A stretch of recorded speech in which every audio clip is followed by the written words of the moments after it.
Midwest Whitetail is brought to you by Realtree, Muddy Outdoors, Hoyt Archery, Fuse Accessories, Frigid Forage, Scott Archery, Cabela's, Trophy Rock, Night and Hail Game Calls, TrailCamPro.com, Bloodsport Arrows, Rocket Broadheads, and Nikon. Welcome to Midwest Whitetail. This week we're going to take a little departure from what we're used to here on the show, and we're going to bring you 2 public land hunts. A couple of the guys that work for me in the Midwest Whitetail office, Aaron and AJ, had great hunts in the past 10 days or so, and we're going to bring those to you now. At the end of the episode, I'll come back and talk a little bit about the deer behavior. There's definitely a transition taking place right now, and we'll dig into that some. Hope you enjoy today's show.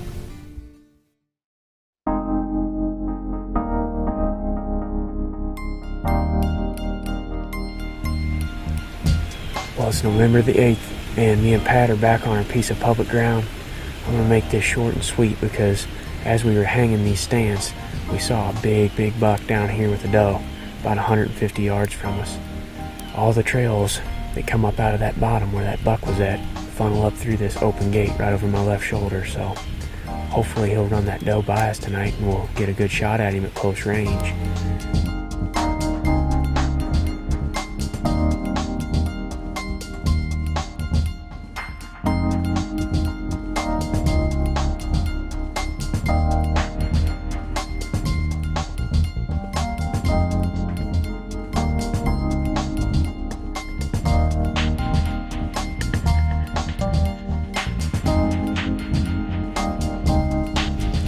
Well, Pat and I just made it back down to the car here at the road. It's about a mile walk back there one way to get to where we were hunting tonight, but we saw a ton of deer. That's definitely the spot. About the time I put my foot on my stand, Pat said there's a good buck with a doe out there in the field, and sure enough, looked back to the west and there was a pretty darn good mature deer down there with a doe, but from then on it was just a stream of deer from all directions. That's definitely the spot to be. I wish we'd have found it a little bit earlier, but now that we found it, I think we've definitely found the killing tree. As soon as we get a southeast wind again, which may actually be tomorrow, we're going to be back up in that stand. I think it's just a matter of time before one comes through there and we get a shot at it.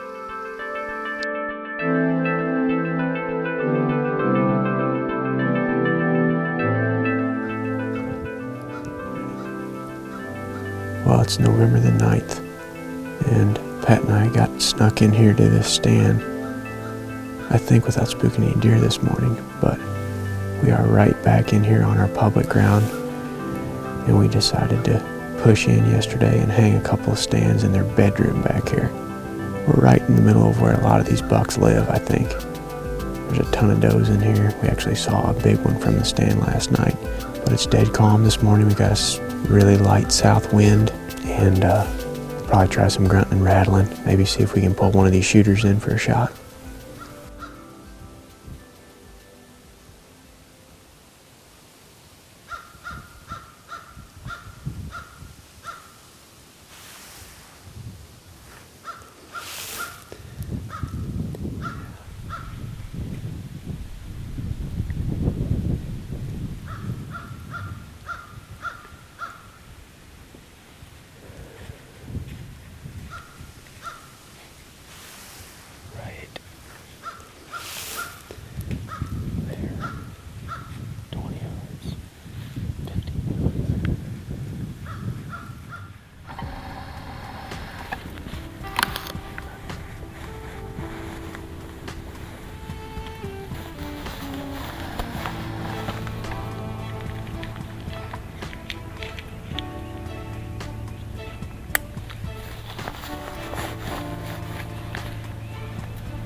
He's done.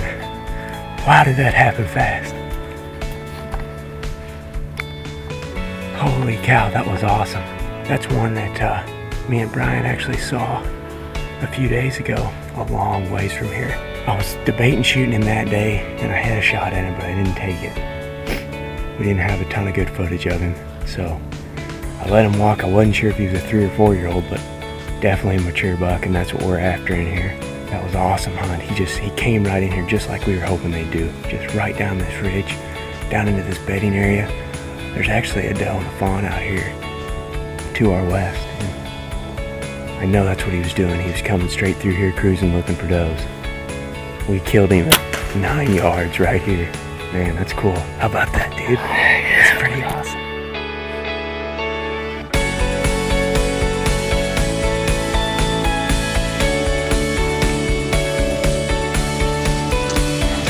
Well, just got down out of the tree here. It's been a couple hours since I shot that buck. We watched him fall over here, so we're gonna go over here, take a look at the arrow, and then go see if we can find him. Right here it is.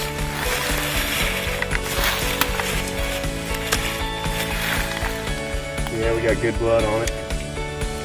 The steelhead looked like it ate him up, so let's go up here. We'll probably blood trail him a little ways, but we heard him crash and watched him fall, so it shouldn't be much of a tracking job.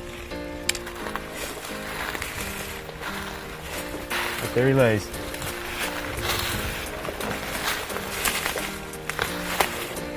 All right, nice buck.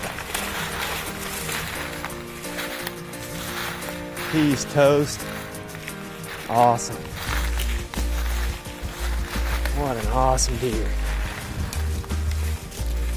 Well, we got him up out of there and got him cleaned up, took a look at him. Plans worked out perfect this morning. I mean, Pat and I brought these muddies in here yesterday, and we have been hunting this property for the past few weeks and have had some really close calls, but we've noticed pecking around the edges of this property that all the does seem to be coming out of these draws here in the center. Yesterday was November the 8th, and we finally decided to grab the muddies and just push in here and see if we could get it done. We hung them over an open gate with several trails going through it, and it worked out just perfect. I mean, we were hoping that these bucks were going to be coming off of these ridges to our east, over here where these bean fields are, coming down in here to scent check for does. He came straight down the ridge to us just like we were hoping they would do. We determined he was a mature deer and shot him at 8 yards. The rocket steelhead just absolutely torched him. He probably went 40 yards and piled up. Couldn't be happier with him. I'm glad to have my tag on a big Iowa 8-pointer.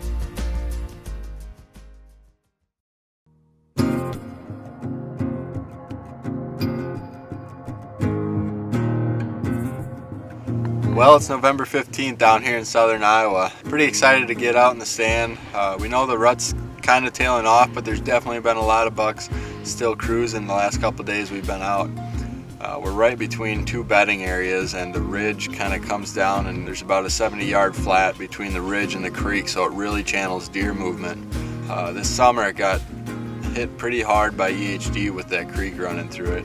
There's quite a few deer that we found dead, so we were kind of, skeptical about hunting here. We kind of checked it off. I decided to give it a go back in October, I think, and lo and behold, I actually saw a pretty good 8-pointer, one that I'd definitely like to take. So that kind of got our hopes back up on this spot. So hopefully things are up and moving again, and these bucks are on their feet cruising for does.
shooter, dude. It's a shooter.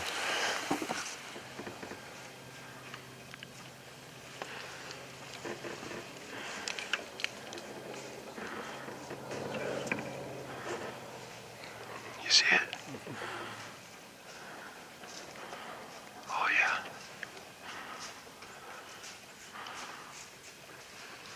Shooter for sure.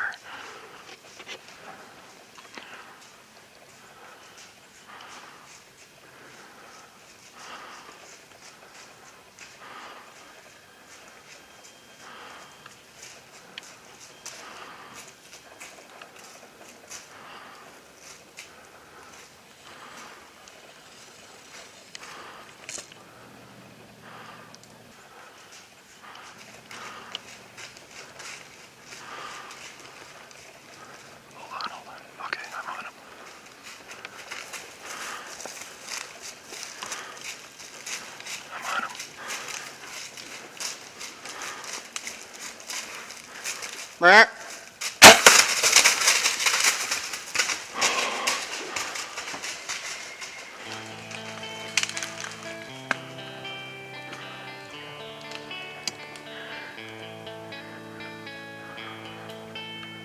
You got him.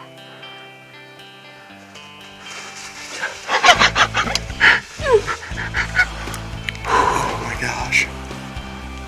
He's down. It's 2 deer today. Doe in the morning and a buck this evening. That is a solid buck. That's a good deer. He was just cruising. I mean, he worked right around this bottom of the ridge where we knew they were pinching. And I mean, it was a 15-yard shot. And I smoked him. He went down. It is so nice to see deer go down on camera. I would say that rocket broadhead did its trick. November 15th, Southern Iowa, baby. I couldn't be more happy or thankful for what just happened.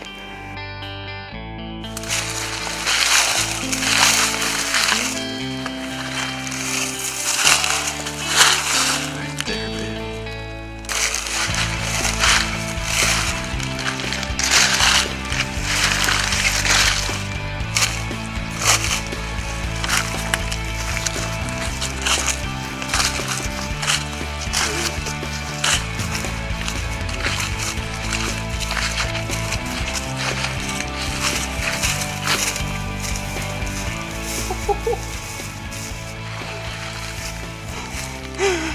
This is what we are after in Iowa.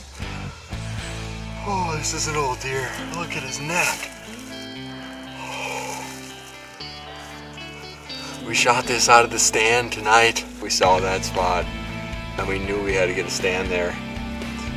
Just the way it just pinches deer and channels deer movement, especially during the rut. We knew they were going to be coming through there, and it did just like we thought. We stayed out of that spot until the rut came, and you know, our hopes were kind of low on this spot. It was a bad year for EHD this year. A creek that runs through, we found deer every day almost. We came out here.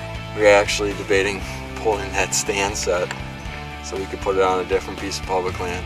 Kind of glad I didn't. After shooting this stud, I don't know what else to say, man. This is awesome.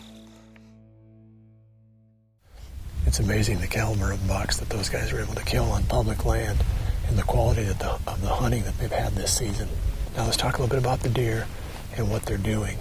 It's safe to say that today, being the 26th of November when this airs, that the rut is officially over, at least the first rut. This is about when I figure the bucks have stopped cruising. From here on out, for me at least, I figure it's about 95% feeding patterns and 5% late rut. And each day it just gets more and more embedded in the feeding. So from here on out, I'm just going to be hunting the food sources. I'm going to be hunting in the evening. I'm going to stop my morning hunts, and I'm going to get the trail cameras back out and start trying to pattern some bucks for the late season hunting. Both of our son and daughter have the ability to shoot another deer during the late season, so I'm going to try to find some bucks for them to hunt, as well as something for myself. Well, I appreciate you joining me this week. I hope you enjoyed the show. We'll see you right back here again next week for the next episode of Midwest Whitetail. And remember to always dream big.